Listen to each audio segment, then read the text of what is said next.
Yan, so magandang araw po sa ating lahat mga kalbularyo. Mayroong dinala sa atin ngayon, isang Ford Ranger 2.0 engine.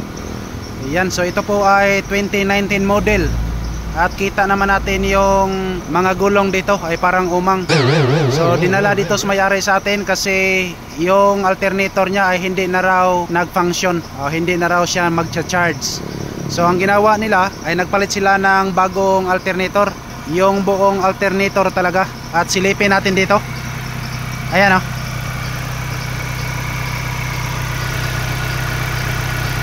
So kitang kita natin ngayon ay brand new talaga yung alternator na pinalit nila. Ayan. So ngayon, nang na-check na natin sa ating X-ray machine, ito po ang nakikita nating DTC.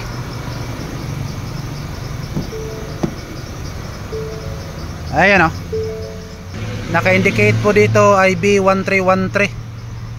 Yan, so internal lighting output failure, circuit open, shorted to battery. So kita natin ngayon mga kalbularyo.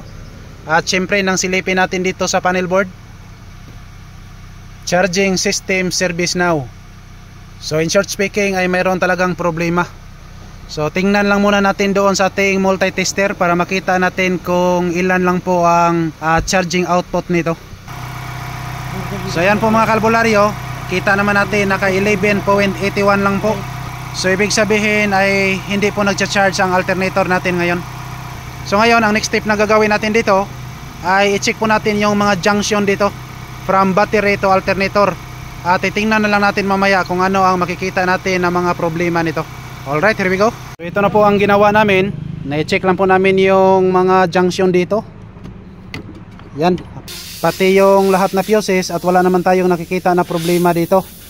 So ang next step na gagawin po natin dito ay linisan lang muna natin yung mga harness. Ganito talaga ang ating pinaka-basic na magagawa. Pag ganito na ang problema, kailangan natin i-secure yung mga socket na walang loose contact na mangyayari. So ganito lang, pasirit-siritan lang muna natin. Kahit ubusin pa natin ang isang lata ay walang problema kasi hindi naman tayo ang magbabayad nito. What? Ayan o.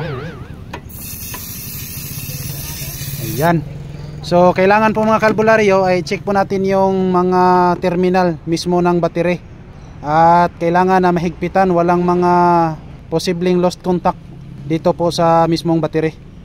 Isa yan sa mga importante nating na-trace ngayon. At ibalik na nating isalpak. Ayan, so nang sinubukan na naming pandarin ito, mukhang hindi tumama ang aking tutho. Ibig sabihin ay hanggang ngayon ay hindi pa rin nagkarga ang alternator. Kaya nag-proceed kami agad sa step 2. Yan, so pinalabas po namin ang mahiwagang crankshaft pulley. At para fair po sa ating lahat, pakinggan nyo ang explanation sa inyong albularyo na 100% ay hindi talaga ninyo mababasa sa anumang libro ng pangmekaniko. Nang ikutin natin left and right, ay naka free wheel na po siya. So wala na pong engage na nangyayari. Ito po ang dahilan ba't hindi na magkarga ang ating alternator, wala nang charging na mangyayari kasi wala na po itong engage. Yan, so ito na po ang brand new, yung bago nating order.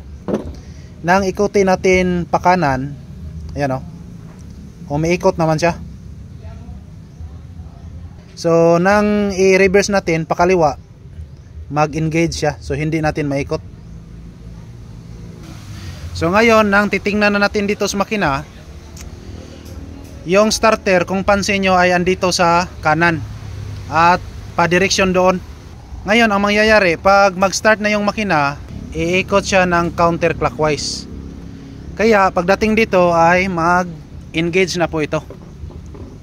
Unsa naman wey, kumusta naman? Natawad na diya?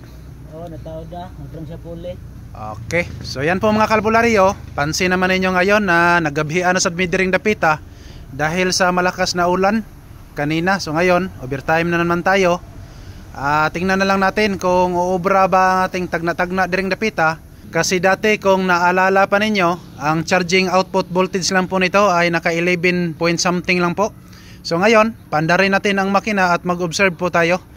Ayan, focus po tayo dito sa tester. Okay, engine start. Ayan. So focus po tayo dito ngayon mga kalbularyo. Ayan o.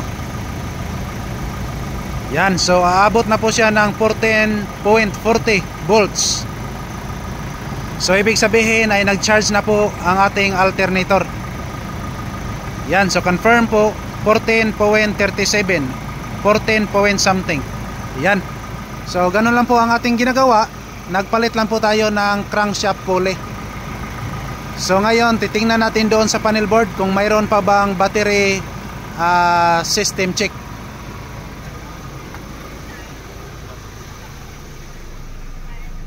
Ayan o. So ngayon wala na yung battery system check dito. Ayan. So ayan po mga kalbularyo, maraming salamat po sa inyong panonood. As always, to God be all the highest glory. Thank you so much. Babo.